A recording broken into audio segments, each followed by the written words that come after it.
या ना हो, लेकिन इन सबके बीच ही बीजेपी नेता मिथुन चक्रवर्ती ने दे दिया है बड़ा बयान। वो कह रहे हैं कि हमें पश्चिम बंगाल में जीतना ही होगा, हार गए तो हिंदू बंगालियों के मुश्किल दिन आ जाएंगे।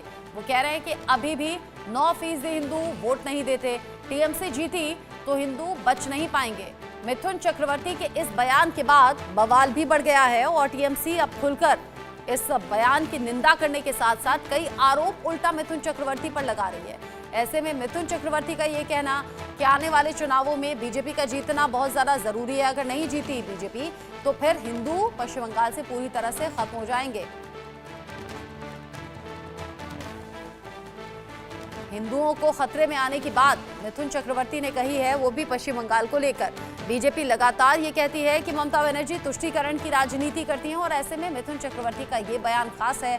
केंद्रीय गृह मंत्री अमित शाह के जरिए पश्चिम बंगाल में जीत के दावे के बीच मिथुन चक्रवर्ती ने बड़ा बयान दिया। बीजेपी नेता और बॉलीवुड अभिनेता मिथुन चक्रवर्ती ने कहा कि अगर 2026 के चुनाव में बीजेपी सत्ता में नहीं आई तो बंगाल में कोई हिंदू नहीं बचेगा। मिथुन चक्रवर्ती ने बीजेपी के एक कार्यक्रम के दौरान बड़ा बयान दिया। उन्होंने कहा कि अगर बीजेपी चुनाव नहीं जीतती है तो पश्चिम बंगाल में हिंदू बंगालियों का अस्तित्व खतरे में पड़ जाएगा।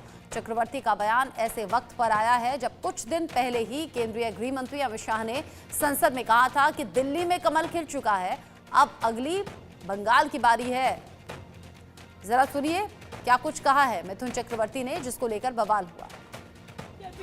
রাজ্যের মানুষের কাছে এটাই বললাম যে 9% হিন্দু এখনো ভোট করে না, তাদের রিকোয়েস্ট করছি ভোট করুন, নইলে আসন্ন নির্বাচনে যদি আমরা জিততে না পারি তাহলে হিন্দু বাঙালি যারা আছে তাদের জন্য খুবই কষ্টের দিন আসবে। সেটা বলতে পারবো না, উনি বলতে পারবেন, হয়তো ওনার অন্য কোনো প্ল্যান থাকতে পারে। হাউ ডু বি নো, সময় এলে বুঝতে পারবেন। मिथुन चक्रवर्ती कह रहे हैं कि पहले ही 9% ऐसे हिंदू हैं जो कि वोट डालते नहीं, और अगर इस बार बीजेपी नहीं जीती तो हिंदू खतरे में आ जाएंगे। जो पश्चिम बंगाल में रहने वाले हिंदू हैं वो पहले से ही अपने अस्तित्व की लड़ाई लड़ रहे हैं और खतरा पहले से ही है, खतरा और ज़्यादा बढ़ जाएगा, हिंदू गायब हो जाएंगे एक तरीके से। ये बयान तब सामने आया है जब इससे पहले गृह मंत्री अमित शाह के जरिए ये कहा गया है कि इस बार पश्चिम बंगाल में भी बीजेपी जीतेगी, दिल्ली में तो हम जीत चुके हैं।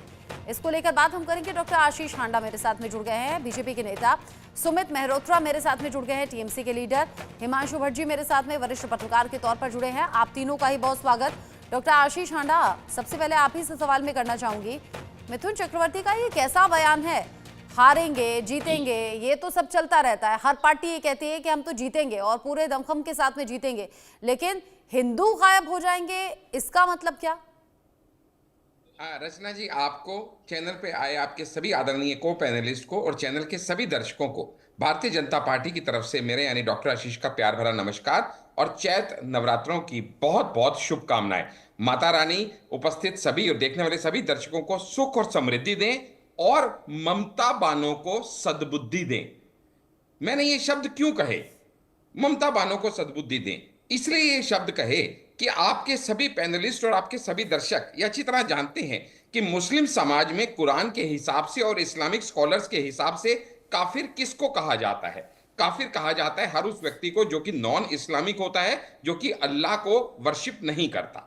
और जब एक चीफ मिनिस्टर खुद ऐसे बयान दें कि वो मई 2022 में जब ईद पे गैदरिंग एड्रेस कर रही हो और वहां पे कहें हम किसी से डरते नहीं हैं, हम काफिर नहीं हैं, हम उनसे लड़ेंगे और हम उनका खात्मा कर देंगे, तो इसका क्या अर्थ निकाला जाना चाहिए? जब 22 जनवरी 2024 में जहां एक तरफ मोदी जी प्राण प्रतिष्ठा कर रहे थे रामलला की, ठीक उसी दिन ममता बानो भी एक गैदरिंग को एड्रेस कर रही थी और वो कहती हैं कि तुम्हें कसम है अल्लाह की, अगर तुमने बीजेपी की मदद की तो अल्लाह तुम्हें कभी माफ नहीं करेगा। और ये सब वो कब कहती हैं?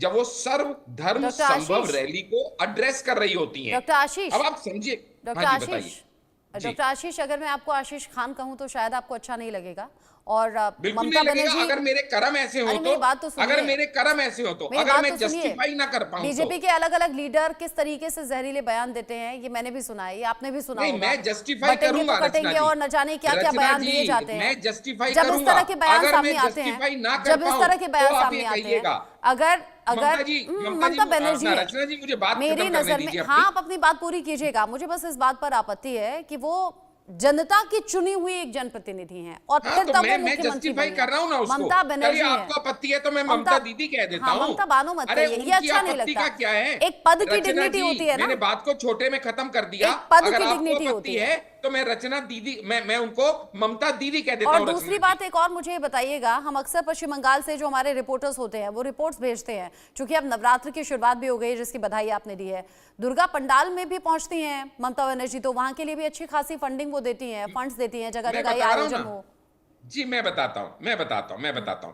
देखिएगा, आप तो अगर आप आपत्ति करें तो मैं आपकी आपत्ति को सिर माथे पे रखूंगा, पर अगर ममता दीदी आपत्ति करें तो उनको तो दीदी ओ दीदी भी कह दिया जाए तो आपत्ति होती है। उनकी आपत्तियां का तो छोड़िए, उनकी रैली के अंदर अगर कोई राम नाम का जयकारा कर दे तो इससे उनको अपना अपमान महसूस होता है और वो रैली छोड़ के चली जाती हैं कि यहाँ पे जय श्री राम का नारा क्यों दिया गया। तो उनकी आपत्तियों को तो हम इसलिए दरकिनार रख के चलते हैं, बाकी आपकी बात सिर माथे पे। तो मैं बता रहा था कि जब 21 जुलाई 2024 को जब टीएमसी मार्टिर डे मनाया जा रहा है, तब वो फिर कहती हैं हम काफिर नहीं हैं। तो काफिर किसके लिए कहा जाता है वो खुद आपके दर्शक सोच सकते हैं। और जब मैंने आपको बता दिया 22 जनवरी 2024 का भी मैंने बताया, खैर ये डेट्स तो अलग हैं। अगर आप कुल मिला के देखें तो वो ममता दीदी ही हैं जिनके बारे में हम बात कर रहे हैं, जो अपीजमेंट पॉलिटिक्स खेलने के लिए जानी जाती हैं, जो हिंदू विरोधी बयान और कृत्य करने के लिए जानी पहचानी जाती हैं, जो मुस्लिम्स को प्रमोट करने के लिए, चाहे वो रोहिंग्या हो चाहे वो अपने खुद के राज्य के हों, वो जानी पहचानी जाती हैं। राम मंदिर की प्राण प्रतिष्ठा पे सवाल उठाना हो, महाकुंभ को मृत्यु कुंभ बोलना हो, रामनवमी के जुलूस को रोकना हो, जय श्री राम का नारा लगाना हो, हर वो हरकत। अब आप बहुत बोलिए, अब मैं और मेहमानों का भी रुख करूंगी, आपने बहुत सी बड़ी बातें कह ली।